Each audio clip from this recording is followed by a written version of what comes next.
We got our penultimate college football rankings tonight, and I'm not going to waste any more time. These are terrible, let's get into it. But before we get to today's rankings, make sure to hit that subscribe button and turn on those notifications if you're new to my channel. If you're watching this video, odds are you love college football, and odds are you aren't subscribed to my channel, so make sure to subscribe to one of the best college football communities here on YouTube. Alright, so let's get to these rankings. Now, starting off 1 through 5, I had no problems with any of that. I thought the committee got that perfect. Now, that's where we have our first major issue. Looking at these rankings, you have Ohio State coming in at number 6. They just got absolutely embarrassed at home by an unranked Michigan team, a Michigan team that is only 7-5, and yet Ohio State drops 4 spots. Do you guys remember last week when Indiana played against Ohio State and they lost? You know, losing to a top 5 team in the country? Indiana dropped 5 spots for that loss. 5. Ohio State, for losing to an unranked Michigan team that has 5 losses on the season, they dropped only 4 spots.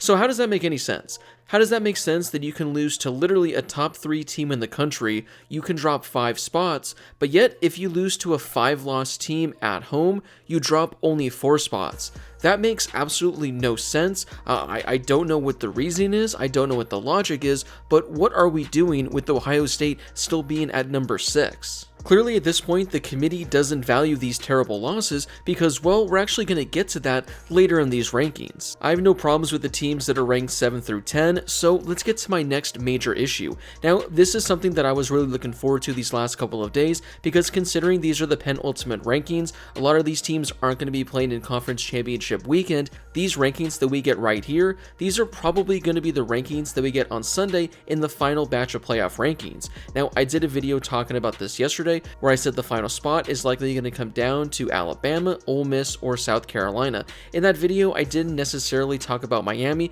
because I didn't think that they would find themselves in this position. Now, remember earlier in the video when I talked about Ohio State, how they just got embarrassed by a 5-loss team, yet they only dropped 4 spots? Well, you have Miami. And according to the College Football Playoff Committee, they just lost a close game on the road to the number 22 team in all of college football in Syracuse, a 9-3 Syracuse team that is pretty damn good, that clearly is good enough to be ranked inside the top 25.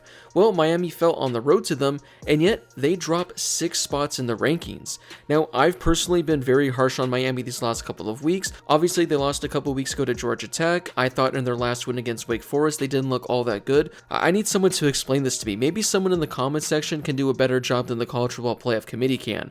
How is it that you lose on the road to a top 25 team with only 3 losses, yet you drop 6 spots, whereas you lose at home to a 5-loss team, and yet you drop only 4 spots? How does any of that make any sort of sense whatsoever? I'll tell you right now, it makes absolutely no sense. The College Football Playoff Committee makes absolutely no sense, and that's evident by the team that is ranked 1 spot above Miami in Alabama. Alabama this past weekend took down Auburn. Auburn is a 5-7 team. Again, a 5-7 team. Sure, they might be better than some other 5-7 teams, but this is still a team that has lost 7 times in 2024.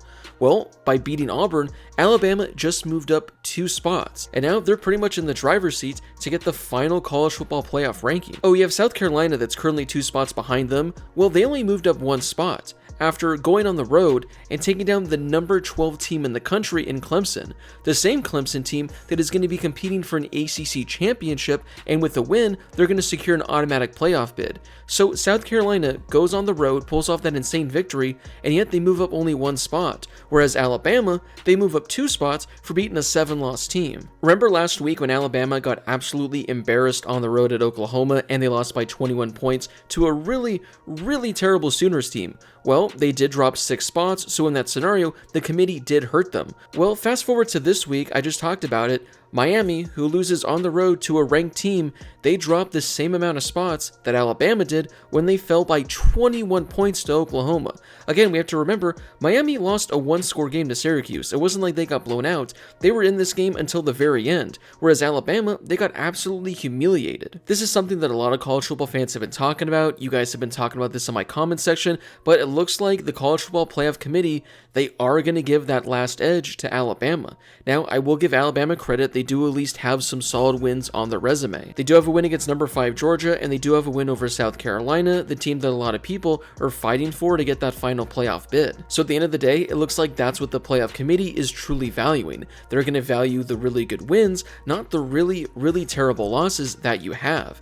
Now, the thing that's going to be interesting for the college football playoff rankings, again, I did a video on this the other day talking about an absolutely chaotic scenario. There is a chance that Alabama doesn't make it to the college football playoff. Now, in order for that to happen, Clemson would have to beat SMU in the ACC title game, because in that scenario, Clemson would be a bid stealer, assuming SMU, considering they're ranked number 8 right now, they stay in the top 12 and don't fall out, because all of a sudden now, Clemson is taking a spot that's currently not available at the moment. So if Clemson wins this weekend, they win the ACC title game, they will be a 3-loss team, but at least they're going to be a conference champion, so they would be more deserving of reaching the college football playoff than a 3-loss non-conference champion. But if that doesn't happen and SMU beats Clemson this weekend, I really don't see any scenario in which any of these other teams have any chance, because as of right now, you have Alabama, Miami, Ole Miss, and South Carolina.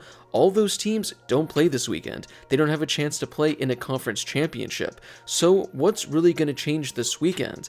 I guess maybe it could be the SEC title game. Maybe if Georgia loses to Texas, they have their 3rd loss. That win that Alabama has over them isn't going to look as impressive. But then the same could be said for Ole Miss, because they have a win over Georgia as well. So if Georgia loses this weekend, that hurts Alabama and Ole Miss's resume. And then for South Carolina, well, all of a sudden now they have a win over a conference champion. Does that boost them at all? I'm not entirely sure. I just don't understand what the college football playoff committee values the most when talking about these rankings. I mean, it seems like every year they definitely say something different, but it seems like every week so far this year, they've also said something different as well. So it's going to be interesting to see what ends up happening this weekend. Like I said, if you want the most chaos, Clemson winning the ACC title, that would secure the most chaos, and that would likely give us our automatic 12. We would have our 5 conference champions, and then we'd have the rest of the at-large teams, and we wouldn't have a team like Alabama, Ole Miss, South Carolina, or Miami getting that final spot. But if Clemson loses, that's where chaos is going to come down for that final spot. Now, for my Arizona State Sun Devils, they come in at number 15. They're technically number 12 in the playoff rankings right now. I'm hoping for some sort of chaotic scenario where they get a first-round bye. Now, for ASU to get one of those spots, that would require SMU or Boise State to lose. That way ASU can jump them in the rankings. I mean, I'll be grateful just to get into the college football playoff, but with how close this team is to getting that bye, I want to play one less game to help our chances of winning a national championship. But yeah, those are my reactions and my quick thoughts to the latest college football playoff rankings. I know this isn't the final ranking, so it doesn't necessarily matter, but considering most of these teams don't play another game, it kind of does matter with what these rankings look like right now. So I would love to hear your thoughts on these penultimate college football playoff rankings. What are your thoughts on Ohio State dropping only 4 spots? What are your thoughts on Miami dropping 6 spots? And what are your thoughts on Alabama leaping 2 spots over Miami despite beating a 7-win team? Whatever your thoughts are on the college football playoff rankings and whatever you think is going to go down this weekend, let me know in the comment section down below. Before you leave, don't forget to hit that subscribe button and turn on those notifications if you're new to my channel. I'm going to be posting college football videos all off season long, so make sure to subscribe so you never miss a video. Also, don't forget to drop a like on this video as well. It helps out with that YouTube algorithm and helps share this video and my channel with more college football fans. Plus, it only takes a second to do. As always, thank you guys so much for watching. I really do appreciate it, and I'll see you all in my next video.